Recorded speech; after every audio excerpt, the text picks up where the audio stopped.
Greetings and welcome to the Edwards Lifesciences first quarter 2023 earnings results. At this time, all participants are in a listen-only mode. A question and answer session will follow the formal presentation. If anyone should require operator assistance during this conference, please press star zero on your telephone keypad.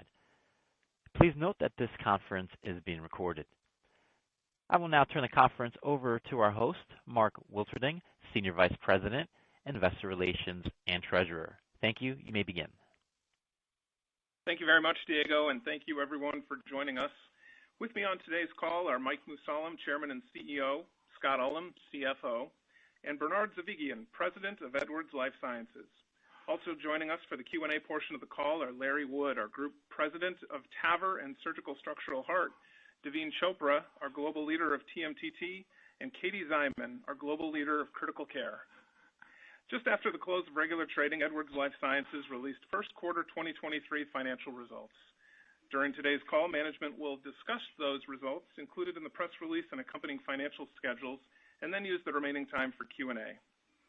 Please note that management will be making forward-looking statements that are based on estimates, assumptions, and projections. These statements include, but aren't limited to, financial guidance and expectations for longer-term growth, opportunities, regulatory approvals, clinical trials, litigation, reimbursement, competitive matters, and foreign currency fluctuations. These statements speak only as of the date on which they are made, and Edwards does not undertake any obligation to update them after today. Additionally, the statements involve risks and uncertainties that could cause actual results to differ materially. Information concerning factors that could cause these differences and important safety information may be found in the press release, our 2022 annual report on Form 10-K, and Edwards' other SEC filings, all of which are available on the company's website at edwards.com. Finally, a quick reminder that when using terms constant currency and adjusted, management is referring to non-GAAP financial measures. Otherwise, they're referring to GAAP results. Reconciliations between GAAP and non-GAAP numbers mentioned during the call are included in today's press release. With that, I'd like to turn the call over to Mike for his comments. Mike? Thank you, Mark. We're pleased with our first quarter performance, which exceeded our expectations and reflected an improvement in healthcare staffing, along with strong execution of our patient-focused innovation strategy. Sales of $1.46 billion represented 13% growth on a constant currency basis versus a year-ago period. Strong therapy adoption of transcatheter heart valves drove the majority of growth in the first quarter, aided by better than expected performance of surgical structural heart and critical care. By geography, strong growth in the U.S., Europe, and the rest of the world was partially offset by Japan, where COVID impacts lingered. First quarter results in the U.S. were also positively impacted in the quarter by some catch-up in procedure volumes following a seasonal slowdown late last year. While staffing remains a concern at many sites globally, we're optimistic that the environment will continue to improve. In TAVR, first quarter global sales were $948 million, an increase of 11% year over year on a constant currency basis. We estimate global TAVR procedure growth was comparable with our growth. Local selling prices were stable. In the U.S., our first quarter TAVR sales grew in the low double digits versus the prior year, and we estimate total procedure growth was comparable. As we indicated, we believe that first quarter trends were lifted by improved hospital staffing levels. Results were also lifted by a catch-up in procedure volumes early in the quarter following the holiday season slowdown. We're optimistic about the early results of our SAPIEN 3 Ultra RESILIA launch in the U.S. As you know, the RESILIA tissues anti-calcification technology has demonstrated a strong track record of performance in Edwards surgical valves. Adoptions of this advanced technology is proceeding well, and we expect it to represent the majority of our U.S. TAVR sales before year-end. TAVR growth in the first quarter was driven by larger volume centers, and our SAPIEN valves continue to demonstrate distinguished clinical performance. We're pleased with the continued enrollment of our Progress clinical trial studying patients with moderate AS. Related to this, last month at the ACC conference, data were presented that examined mortality rates and cardiac damage of 600,000 early-stage AS patients in the U.S. This study concluded that all degrees of untreated AS severity were associated with increased mortality risk. Of note, the mean 2-year all-cause mortality for moderate AS was approximately 20%, approaching the rate of those with severe AS. Outside the U.S., in the first quarter, our constant currency TAVR sales grew approximately 10% on a year-over-year basis. Growth reflected positive contributions from all regions, excluding Japan, which was still impacted by COVID and the recent trialing of competitive products. We expect to see higher OUS growth as international adoption of TAVR therapy remains low. In Japan, although growth was below our expectations, we were encouraged that conditions improved as the quarter progressed, and we expect COVID headwinds to diminish substantially over the course of 2023. With the launch of the SAPIEN 3 Ultra RESILIA in Japan late last month, we expect growth rates to improve in this country where aortic stenosis remains significantly undertreated relative to other large developed countries. In Europe, Edwards sales growth was driven by the continued strong adoption of our SAPIEN platform and was broad-based across all countries. Total TAVR procedures grew over previous quarters despite persistent disruptions related to hospital staffing shortages. It's encouraging that healthcare systems across Europe are prioritizing life-saving structural heart therapies, including TAVR, amidst these challenges. Looking ahead to the EuroPCR Medical Congress next month in Paris, we anticipate additional data from the Edwards benchmark study focusing on strategies to optimize TAVR programs across 28 European centers. Data will also be presented on the outcomes of balloon expandable valves for TAVR in TAVR procedures. In summary, given the strength of our first quarter performance, we now expect constant currency growth of 10 to 12% versus our previous expectation of 9 to 12%. Our outlook assumes that hospital resource constraints continue to improve during the year. We remain confident that this large global opportunity will increase to $10 billion by 2028, which implies a compounded annual growth rate in the low double digits. Turning to TMTT, our confidence continues to grow in the long-term potential to transform care for the many patients with mitral and tricuspid disease who need better solutions.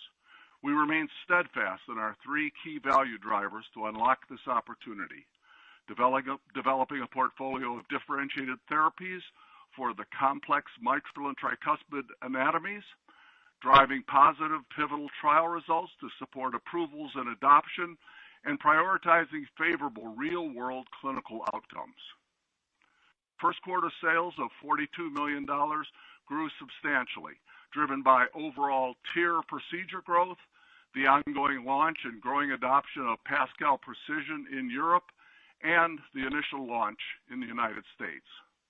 We're pleased that we continue to have excellent outcomes for patients, and clinician feedback on PASCAL Precision has been consistently positive, particularly highlighting the differentiated premium features of the system. We are ramping production to support the launches of Europe in the U.S. In mitral, we look forward to presenting 1-year data from the full cohort of Class 2D pivotal trial later this year. Meanwhile, we continue to enroll the Class 2F pivotal trial with PASCAL for patients with functional mitral regurgitation. In mitral replacement, enrollment of the ENCIRCLE pivotal trial with SAPIEN M3 is ongoing, and we anticipate completing enrollment of the main cohort around the end of 2023. We believe that this replacement therapy will expand options for a broader population of mitral patients. In tricuspid, We've completed enrollment of the TRISCEND-2 pivotal trial of the EVOQUE tricuspid valve replacement system and remain on track for European approval by the end of 2023 and in the U.S. around the end of 2024. The FDA recently approved continued access, allowing U.S. hospitals that were involved in the clinical trial to continue to offer EVOQUE as a therapy option. In addition, the Class 2 TR pivotal trial with PASCAL continues enrolling well. In summary, we're pleased with our continued progress toward bringing a portfolio of therapies combined with contemporary clinical data in order to achieve our vision of transforming the lives of patients with mitral and tricuspid valve disease. We now expect full year 2023 sales of $170 to $200 million versus our previous $160 to $200 million. In surgical structural heart, better than expected first quarter 2023 global sales of $248 million increased a robust 17% on a constant currency basis over the prior year. Growth was driven by penetration of our premium products across all regions, and valve surgery growth was higher than our expectations as hospital staffing levels improved, leading to some catch-up in procedures. We continue to see strong momentum of the RESILIA portfolio globally. Surgeons and patients value the features and benefits of this proprietary tissue technology for both aortic and mitral surgical valve replacement procedures, and we've seen adoption of the MITRIS valve in the U.S. increase in the first quarter. The 7-year data from our COMMENCE clinical trial will be presented at the annual meeting of the American Association of Thoracic Surgeons next month. We also began enrollment of our MOMENTUS clinical trial to demonstrate the durability of RESILIA in the mitral position. In summary, based on our first quarter sales, we are raising our full year sales expectation to the high end of our $870 to $970 million guidance range. We now expect high single-digit underlying growth in 2023, driven by the adoption of our most advanced technologies and an increase in the overall heart valve surgeries. In critical care, first quarter sales of $222 million increased 9% on a constant currency basis, driven by balanced contributions from all product lines. Growth was led by our smart recovery portfolio and strong adoption of our Acumen IQ sensor and finger cuff featuring our unique hypotension prediction index algorithm. Demand for our Swan-Ganz pulmonary artery catheters and our hemisphere monitoring platform also remained strong in the first quarter with a healthy pipeline of future opportunities. Based on the strong first quarter performance, we now expect critical care full year 2023 sales of $870 to $940 million versus our previous $840 to $940 million. We remain excited about our pipeline of critical care innovations as we continue to shift our focus to smart recovery technologies designed to help clinicians make better decisions and get patients home to their families faster.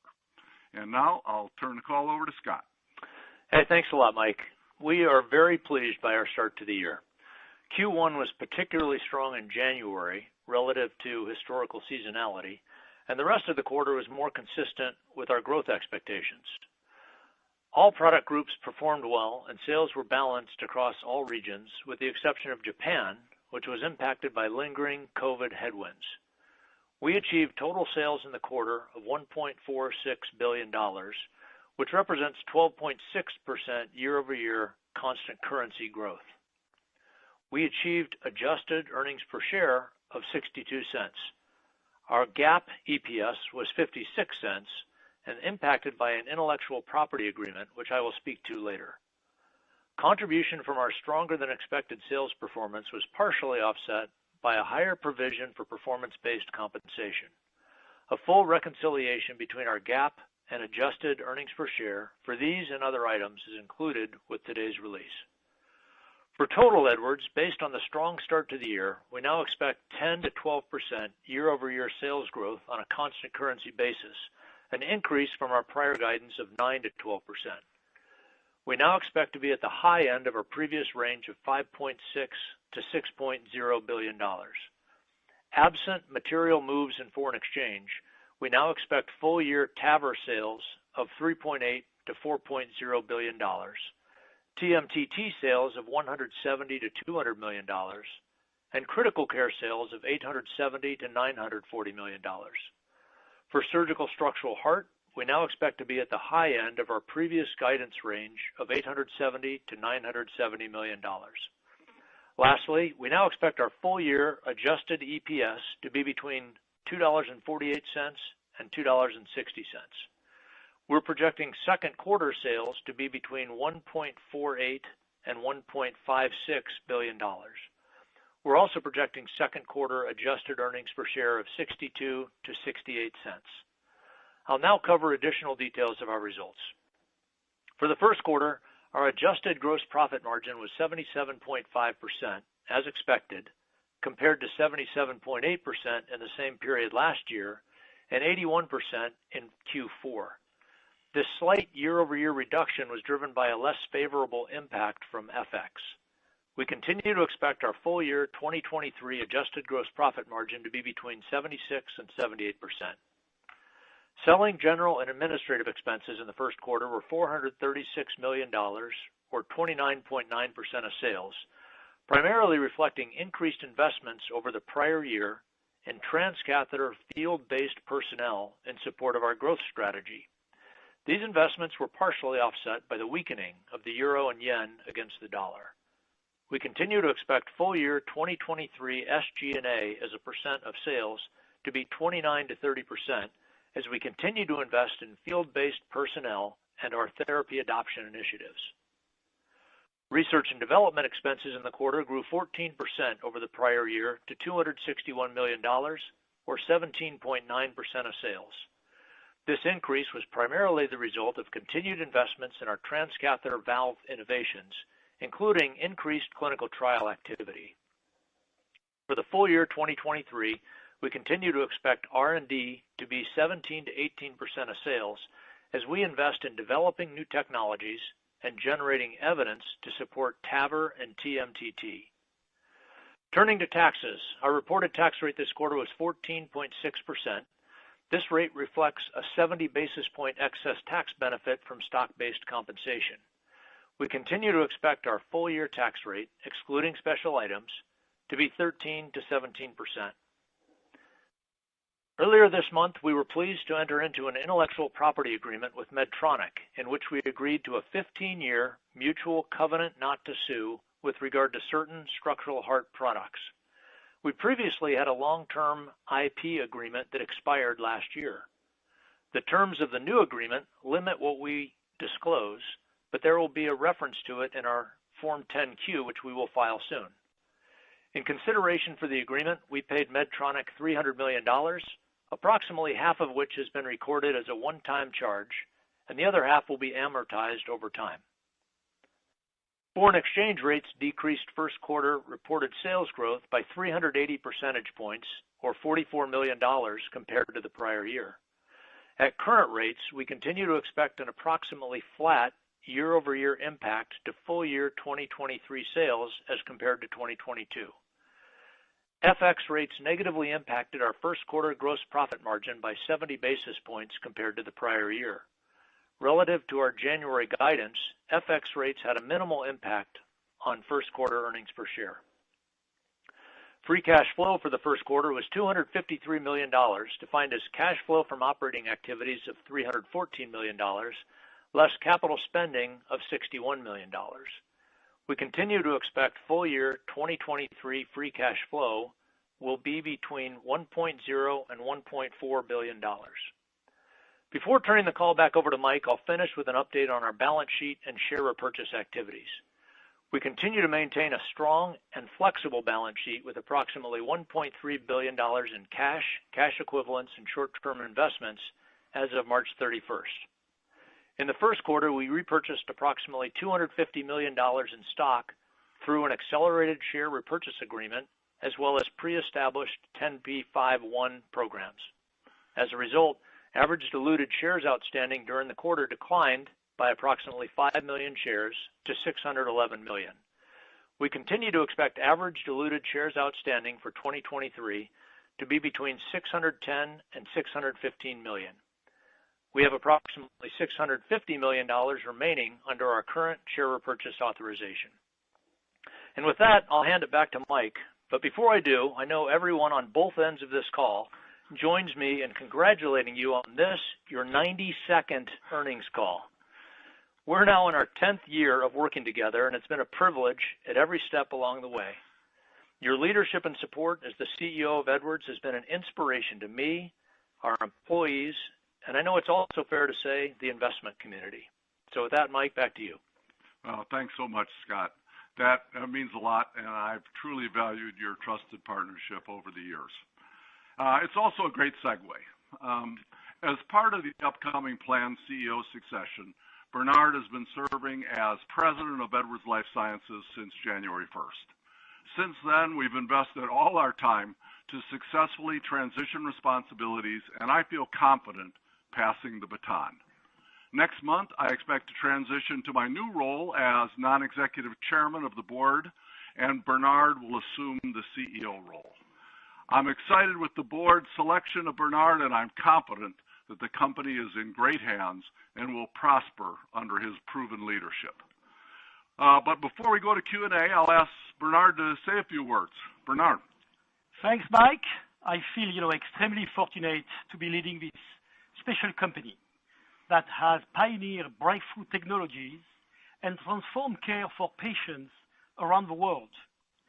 During the well-planned 5-month transition, Mike has been extremely generous in sharing his learnings and experience, having successfully transformed Edwards over the last 20+ years. I am also grateful for the support of the board and the partnership of the executive leadership team. In recent months, I have had the pleasure of meeting and listening to our patients, our trusted partners, and our employees around the world. I've come away from this discussion even more confident in Edwards' bright future. For our patients, we will continue to advance breakthrough innovation that will positively impact their lives. While Edwards has grown and evolved, we never lost sight of why we are here. We will stay focused on our long-term strategic goals and foster a patient-first culture that drives everything we do.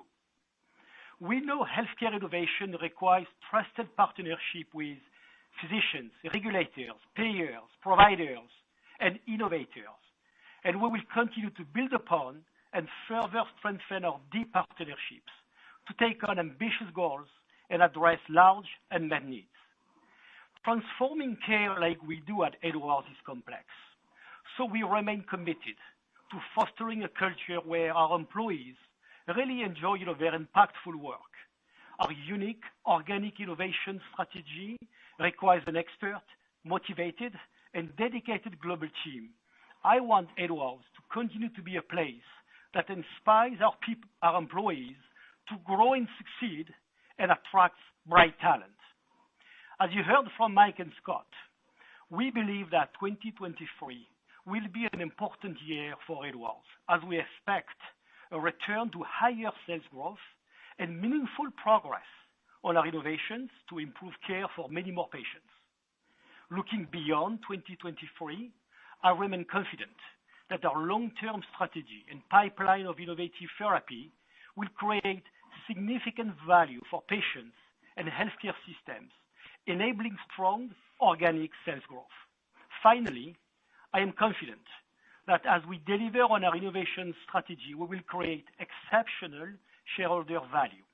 With that, I will pass it back to Mark to open up for Q&A. Thank you very much, Bernard.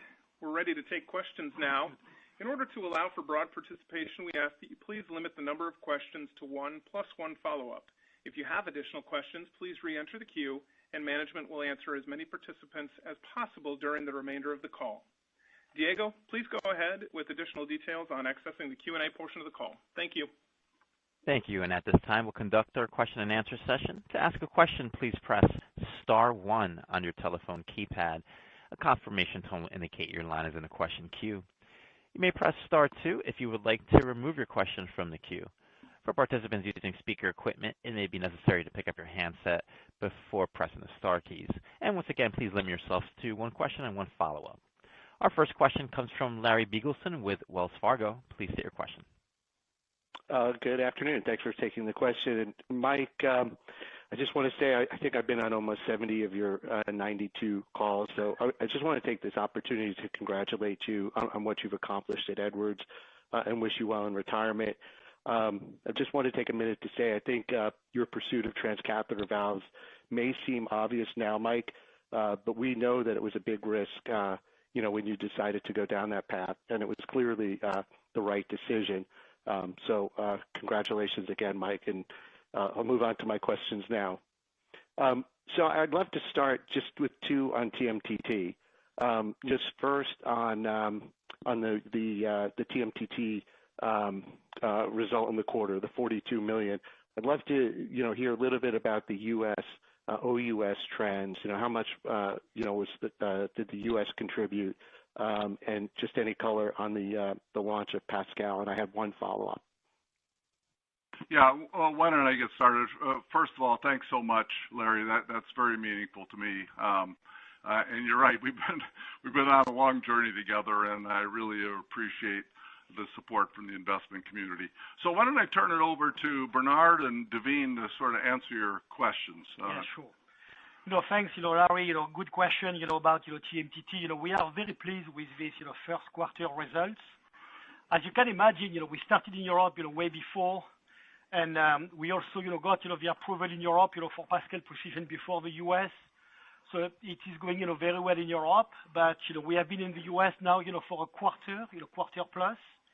And it is going well also. It is at the beginning of it. I don't know, Daveen, if you want to add anything here. Yeah, I'll definitely say, obviously, Europe's obviously been the majority of our revenue, but in the U.S. and in Europe, we're in launch mode with Pascal Precision. We've gotten really positive feedback so far from physicians. They love the technology. They're seeing excellent safety and efficacy. And we're continuing to grow. We're continuing to open up new center, train physicians for the first time, and giving exposure to this new great technology. That's helpful.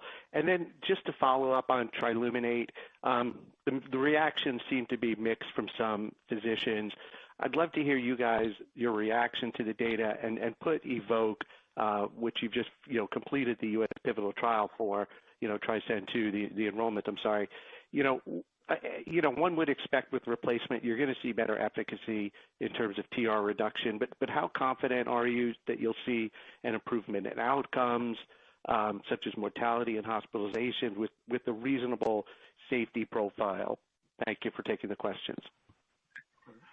Yeah, sure. Thanks, Larry. It's Daveen again. I'll jump in a little bit on our thoughts on Triluminate. Honestly, on Triluminate, we're very pleased to see a high-quality, randomized controlled data for the treatment of tricuspid regurgitation for the first time. We're excited to see that this trial shows that tricuspid TR is not only safe, but offers significant TR reduction and also offers really meaningful quality of life for patients. And I think what we see is that the Triluminate data actually kind of helps confirm outcomes that we've seen in previous Pascal studies in the tricuspid space, like our CLASP TR-EFS, TriCLASP study, et cetera, that we really see this significant TR reduction, great safety, and good quality of life. For us, obviously, the CLASP 2 TR study is ongoing, and maybe that'll give us some more potential on tricuspid TR therapy. But we also believe that you need a toolbox of technologies for tricuspid disease, and that not only does TR offer a great solution, but we also think that tricuspid replacement also offers a great solution. Obviously, as the data comes out in the future, we'll help figure out and unpack a lot of the questions that you just answered, that you just asked right there. But I think we'll all figure this out together on this journey. All right. Thanks for taking the questions. Our next question comes from Robbie Marcus with J.P. Morgan. Please state your question. Oh, great. Thanks for taking the question. And, Mike, I'll add my congratulations as well. Maybe to start, I want to spend a minute on TAVR trends, U.S. and OUS. And you said there was some pent-up demand at the beginning of the quarter, but then also it sounds like staffing continues to improve around the world, and if you get a little pricing benefit on Sapien 3 Ultra Resilia, that might help sales throughout the year. So just love to get your thoughts on what you're seeing. Do you think there was a bolus in January and it died off, or are these trends that can continue to improve and accelerate throughout the year? Yeah, thanks, Robbie, and I appreciate your comments. Why don't we go to Larry on this one? Yeah, thanks, Robbie. If I look at the quarter, we typically see a lot of seasonality in January as we come out of the holiday, just kind of refilling up the pipeline with screening. And we saw a much stronger January than we historically have seen, and we just saw less seasonality. I'd say February and March played out pretty much in line with our expectations. We've anticipated that staffing was going to gradually improve, and I think we see that, and I think that's evidenced in the Q1 results. But we expect it to also continually improve throughout the rest of the year. So in terms of trying to judge a backlog, I'm not really, it's hard for us to do that, but we do think there was certainly some catch up in January. Great. And Scott, maybe one for you. OpEx came in a little higher than the street had been expecting in the quarter, yet you reiterated the margin targets for the year. How should we think about the cadence of spending and anything in the first quarter that stood out to you that won't repeat going forward? Thanks. Yeah, so we did end up with higher spending in the first quarter than we had originally budgeted. Our plans for spending for the rest of the year are really unchanged, and for the full year, our guidance for SG&A and R&D as a percentage of sales are unchanged. In the first quarter, we came in a little bit higher for several reasons. We had some performance-based compensation. It's highly sensitive to sales by design, and so we like to reward people when the top line is performing well. We also had some little things, some one-time, one-off expenses for projects we're working on. We had a little bit higher tax rate as a result of income mix that came in U.S. and OUS. So those were some of the special things that you saw flow through in Q1. Appreciate it. Thank you. Our next question comes from Vijay Kumar with Evercore. Please state your question. Hey guys, thanks for taking my question, and congrats on a good start here. And Mike, let me add my congratulations as well. I wanted to go back to the prior question here on, look at TAVR. I think it was 4 or 5% in Q4, Q1, double-digit growth. Can you quantify what that improvement from mid-singles to double digits? What part of that was perhaps a catch-up versus an underlying improvement in procedure trends? And when you're thinking about procedure trends, can you perhaps talk about how the quarter progressed and what the exit rates were? Yeah, thanks for your comments, PJ. I appreciate that, and I'll give it to Larry, although I think he already gave it his best shot. But why don't you see if you have anything to add, Larry? Right. Yeah, I don't know that I have a lot more to add from the last question. You'll note we took up the bottom of our range, and I think so we tried to reflect all of this in our guidance. But we're just encouraged overall by the staffing trends and where we're going. And I think, to see TAVR back in double-digit growth, after a couple of tough quarters, just really, I think, highlights that the system is getting capacity back. And I think that's a real plus for patients. Maybe I'll try to ask this a different way, Larry. Let's see if we can pin this down. So SAVR, this is the second straight quarter SAVR is outgrowing TAVR. Is that 17%, what percentage of that 17 is, what is volume versus price? And do you have any thoughts on why is TAVR continuing to outgrow TAVR? Shouldn't TAVR be growing faster than SAVR?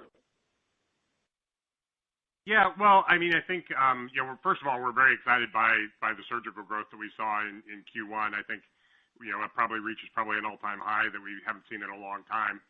I think that's really a reflection of the innovation and the investments we've made over the last several years. So I think part of this has been the adoption of our premium products and the premium we get, and that certainly helps our competitive position. And at the same time, we did see procedure growth that happened that I think results from the capacity, similar to what we saw in TAVR. We saw that capacity improvements on the surgical side of our business as well. But we do get some of the price from our premium products in addition to the growth in the market, and then probably a little bit of competitive position as well. So there's probably more drivers on the surgical side than there are on the TAVR side. Sorry, volume versus price, Larry. Can you comment whether majority of this growth was volume versus price on TAVR? I mean, volume was certainly a key contributor to it. I mean, there's no question about that. So that's a big thing. But again, there's three things that are contributing to the growth in the surgical business, whereas TAVR, it's pretty much primarily units. Fantastic. Thanks, guys, and congrats again. Our next question comes from Joanne Wuensch with Citibank. Please state your question. Good evening, and Mike, you will be missed. But nice quarter to do your 92nd quarter for. I just want to spend a little bit of time on Japan and China, and particularly in Japan, if you had a tough beginning of the quarter with COVID overhang, what is your run rate looking like right now, and just generally what's happening in the region? Yeah, thanks, Joanne. I appreciate your kind comments. Bernard, do you want to take a shot at that? Yes. So, Japan has been, and still, largely impacted by COVID headwinds. When we believe it is going to diminish, over the course of 2023. We are also bringing our latest technology in Japan, S3 Ultra RESILIA, and we are starting to see some, positive reaction from our customers here. So together with the recovery from COVID and us, bringing our latest technologies, we are very hopeful, for the year. Yeah, the other thing I can add, Joanne, is that, China's still relatively small on the TAVR front for us. Remember, we launched during the COVID years. But Japan is also going to benefit from the launch of the Ultra RESILIA product this year. And so we think that's going to be a lift for Japan as the year goes on. And that just launched here this month. Thank you very much. Thank you. Our next question comes from Travis Steed with Bank of America. Please state your question. Hey, thanks a lot. And congrats, Mike. You'll be missed as well. A couple questions here. I guess the first, just if you normalize January, I don't know if you could say if the U.S. still grew double digits, if you just normalize the January and Q1. But then the real question is how to think about Q2 from here, both the U.S. and worldwide TAVR. How much of a step up we should expect in Q2 total TAVR sales or growth rates, or just any color on what to expect for Q2 TAVR? Okay, thanks, Travis. I appreciate that. So could you repeat your question about the Q1 growth so I make sure we get it right? Yeah, of course. So January, if you normalize the January catch-up, if you will, if January looks more normal, did the U.S. TAVR still grow double digits, or was it high single digits? Well, again, just to try to expand, we typically see fairly extreme seasonality in January, where it's our worst month of the quarter. We just didn't see as much extremism, but January was by no means our strongest month. We continue to see a ramp in a quarter. It's just February and March were pretty much in line with our expectations, where January was stronger, but it wasn't like it was our strongest month. So I hope that gives more context. And I think what we're seeing is the gradual improvement in staffing, and I think what we've tried to build into our guidance is, we took up the bottom of our range because we thought we had a strong Q1, but it's kind of in our expectations now to be in that 10 to 12 range globally.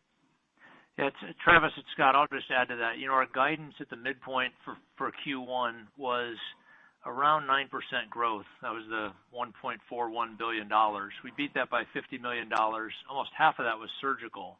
And so, it probably would have rounded to low double digits, something like that, if we were to normalize January. But we're getting pretty precise at this point, trying to isolate every single month of the quarter. Yeah, that's helpful. And I guess the next question would be on the RESILIA rollout, in terms of where you're at in penetration there. And then, as you move into 2024, how you're thinking about some of the competitive launches in the U.S. Yeah, we're very pleased with how the S3 UR rollout has gone. We're really following in the footsteps of our surgical franchise, and RESILIA, which is on Inspiris and now on Mitris, has become extremely popular with surgeons, and so we get to follow the legacy that they've really started for us. And we've seen, really positive impact from S3UR. And we expect by the end of the year that's going to be our leading platform in both the U.S. and Europe. And remember, we went for a list price increase with that, which, is never easy to do. And we've been pretty pleased with how that's gone so far. And I think that just shows that physicians respect and appreciate the value that Resilia brings to the platform. So we're very encouraged with how the launch has gone to date. We'll continue to roll it out through the rest of the year, but we do expect it to be our leading platform. I think you had a follow-up question on competitive launches. Is that correct? That's correct, yes. Competitive launches have been going on for a long time. If we look at Europe, there's a whole complement of products out there. And, outside of the number one and number two, all of the competitors command about probably around 15% of the market, and that's been fairly stable. So I think for us, it's more about us continuing to innovate and rolling out our leading platforms than it is about anything else. Okay, great. And congrats on a better quarter. Our next question comes from Danielle Antalffy with UBS. Please state your question. Hey, good afternoon, everyone. Thanks so much for taking the question. And Mike, we sound like a broken record over here, but it's the end of an era, and you definitely will be missed. And it's been such a pleasure being on this journey with you, as you have such a meaningful impact on so many patients' lives. So thanks for letting us share that with you. And I guess my first question is on the TAVR growth guidance for the year. And if you look at from a comp perspective, Q1 is a tough comp. You guys put up 11% constant currency growth.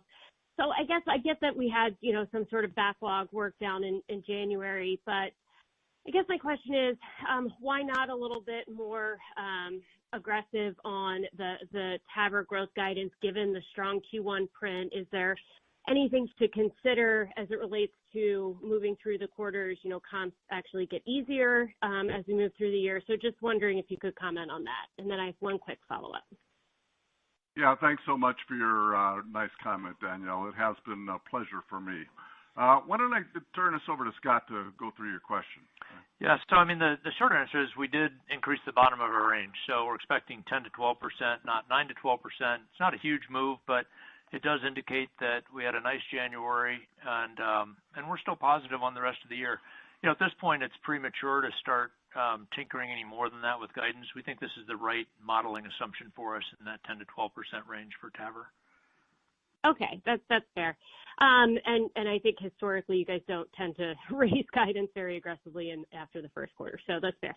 And quick question on the TMTT side of things. I know it's very early in the U.S. on Pascal launching, but Bernard, just curious what you're seeing as it relates to market growth there and how much you're seeing that market recover. Again, I know you guys are so early, so not sure what you can say, but usually second entrant comes to market and markets accelerate in med tech, but just wondering if we're getting any signs on what market growth could look like going forward there. Thanks so much. Yeah, no, that's a fair question. Indeed, we are pleased about Q1. We have seen some positive signs that the market is recovering. I'm sure you remember that the mitral market during COVID was not growing as expected, and in Q1 we saw that the market was growing again. But again, we are, if you think about, the U.S., we are not, the share leader, correct? So, we look at the market, we see a good sign that it is recovering, and we are very pleased about, the introduction of our technologies. The customers are reacting, very well, to Pascal Precision. They see, the differentiated, benefit. So, we feel good about, the impact, we can have here, to obviously, many patients in need. Thank you. Thank you. Thank you. And our next question comes from Richard Newitter with Truist. Please state your question. Hi, thanks for taking the questions. So two from me. I guess just the first, I know we've talked about hospital staffing. Is that just a catch-all phrase? I know in the past you said it's the whole workup and everything from getting the patient diagnosed to the entire kind of workup to referral to getting the patient there. So with respect to the improvement that we saw from late last year, just wanted to get a sense for, what specifically kind of are you referring to when you say hospital staffing is improving? And kind of the second question on that, just I think you talked about in the past a very varied kind of level of recovery across your installed base. Any comments you can provide, as to or characterize kind of where and which types of implanting centers are recovering and at what rates, or was it just more uniform across the entire install base at this point? Thanks. Yeah, maybe I'll start and I'll take your second question first, because it might take a couple of us to answer your first question. I think, we saw the growth being driven more by larger centers than smaller centers during this quarter, and I think this is sort of a trend that we've seen throughout COVID. I think when COVID has spiked, we've seen people stay closer to home, and we've seen probably more growth in the smaller centers, and as COVID wanes, we see people traveling maybe a little bit further and going to the larger centers, and so I think this is consistent with trends we've seen over the last year and a half or so. In terms of when we talk about staffing, it depends when you're talking about our surgical business or our TAVR business. When you talk about the surgical business, it's primarily OR staff and ICU nurses and sort of the post-care initiative. When you're talking about TAVR, there's a lot more that goes into it because there's a lot more upfront workout. So it requires staffing improvements for CT and for angio and sort of the broader cath lab, and we don't need it so much on the aftercare side. So what I think we've seen just generally, and I think hospitals have been working at this for probably better than a year now, trying to get people trained and get people in. And remember, you don't just hire a person and then they're effective from day one. They have to go through a training process with that hospital. But I would say, generally speaking, you can look at the quarter and say we saw staffing get better, and that's reflected in I think our broad performance. But we certainly saw it in TAVR, and we certainly saw it with surgical. But it needs to continue to improve over the rest of the year. It's not like we're done yet. But I think hospitals continue to work hard at this. Maybe I'll ask Daveen to comment on the TMTT side, what he saw. Yeah, I think it's a similar kind of comment that you made there. Probably not all differences where there's a lot of people, a lot of different steps that go into a TMTT case. And again, as Bernard said, we are still a minority player here, but we continue to be optimistic that all those different parts of the full patient pathway are continuing to get a little bit better in staffing. Thank you. Our next question comes from Matt Miksic with Barclays. Please state your question.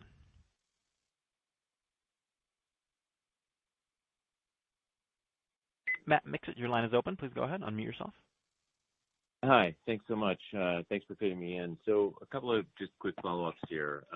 So one on the color that you gave on Resilia. Appreciate the target of kind of getting that to the majority of U.S. revenues by the end of the year on the TAVR platform, if I understood that correctly.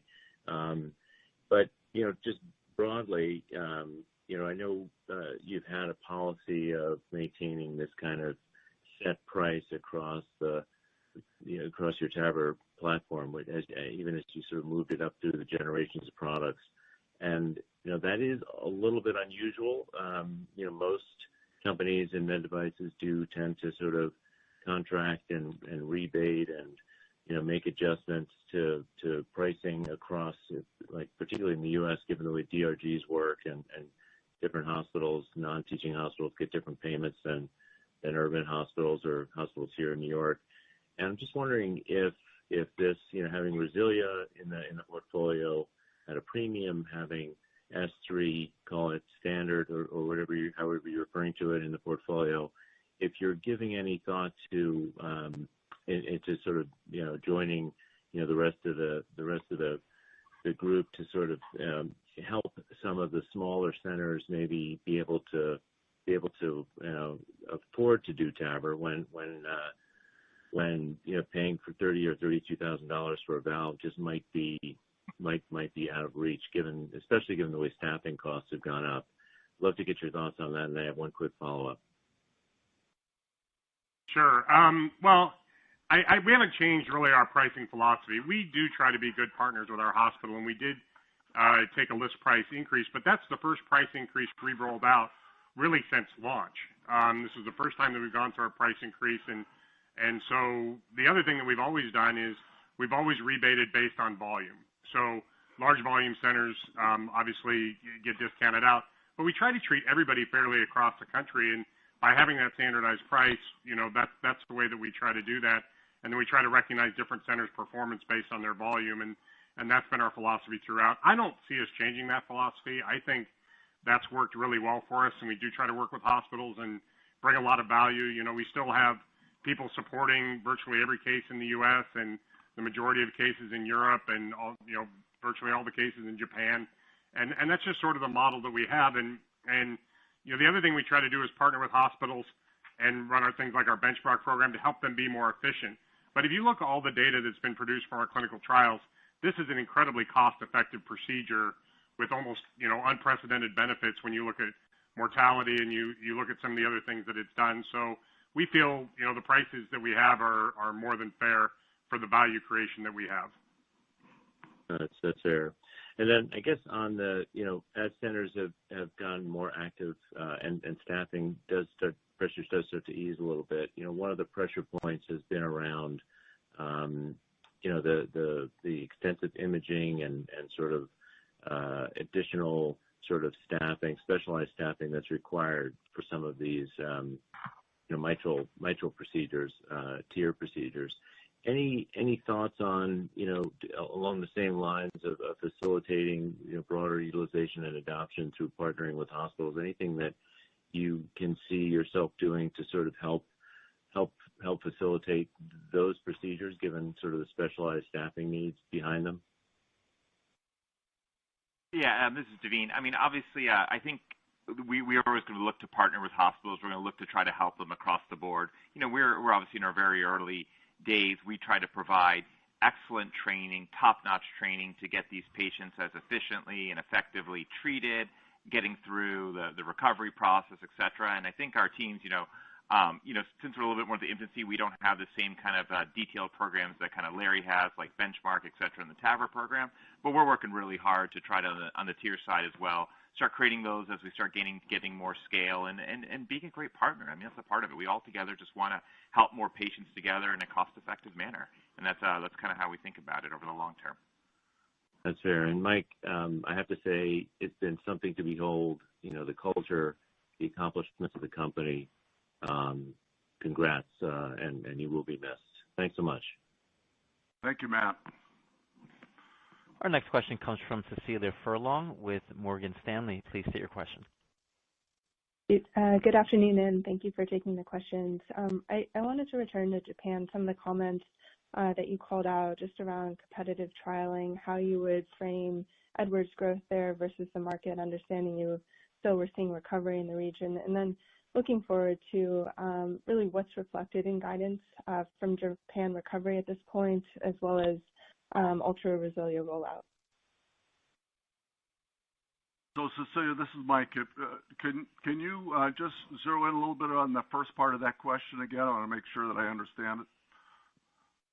You talked a bit about competitive dynamics you were seeing in the region, I believe. So just curious if you could provide a little more detail, just how that impacted your growth versus market growth. Yeah, so we had the two other competitors in Japan both rolled out new products, and so it's not uncommon when new products roll out that we see physicians trying those products and understanding how they work and what the features and benefits are. And I think we've seen this throughout our history, and usually that ends up being largely transient.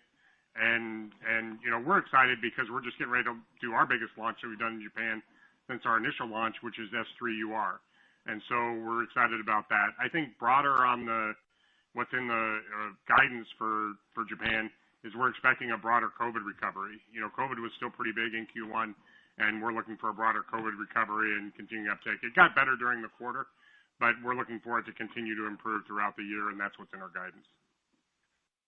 Yeah, the only thing I'd add to it is Japan has been a pretty strong grower for us over the last couple of years, and then really slowed down when COVID hit. in the second half of last year. So we're looking forward here, especially with the launch of, with COVID waning and the launch of Sapien Ultra Resilia, that it's really going to make a difference starting in Q2 and moving forward. Thank you. And ladies and gentlemen, we have time for one final question before turning it over to management for some closing remarks. And that question comes from Josh Jennings with TD Cowen. Please state your question. Hi, good evening. Thanks for taking the questions. And Mike, really appreciate all your insights on these 92 earnings calls. I haven't been on half of them. But question really I made for Larry, just we're getting questions on the TAVR and TAVR replacement cycle. And wondering if you could just size up the percentage of the market currently that TAVR and TAVR represents. And I imagine it becomes a bigger, more meaningful piece as you get out to 2028 and that $10 billion market that you guys have forecasted. But when should we start to think about TAVR and TAVR contributing more meaningfully to market growth? Thanks for taking the question.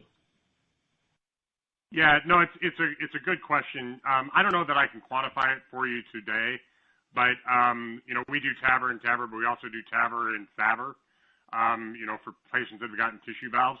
But I think one of the things that TAVR enabled with its development was the opportunity for more patients to get tissue valves. So even on the surgical side of our business, younger patients can get tissue valves now because physicians and patients know if they outlive their valve that there is a catheter-based option for them down the road. So certainly in time, TAVR and SAVR will continue to grow, and TAVR and TAVR will become a bigger part. TAVR valves now are just probably starting to get to the cusp of reaching that age that'll start to be more meaningful, but it will be something that grows in time, certainly as we look at the period that you discussed, which is through 2028. Appreciate it. Okay. Well, this is Mike. I make some closing comments. First of all, thank you so much for many of your warm remarks. It's been a special honor and a privilege to lead our team at Edwards Lifesciences for more than 20 years. And I really want to thank our employees who've made immense contributions to advancing care and helping millions of patients around the world.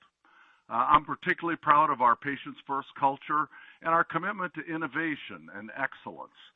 Our success is really a testament to the talented and passionate executive leadership team and our employees worldwide. And I believe we are well positioned for an even brighter future. It's truly been my greatest honor to be Edwards' CEO, and I look forward to supporting Edwards as I transition to my new role with the board of directors. So thanks a lot for your continued interest in Edwards, and the team will welcome any additional questions after the call. Thank you. And with that, we conclude today's conference. All parties may disconnect. Have a great evening.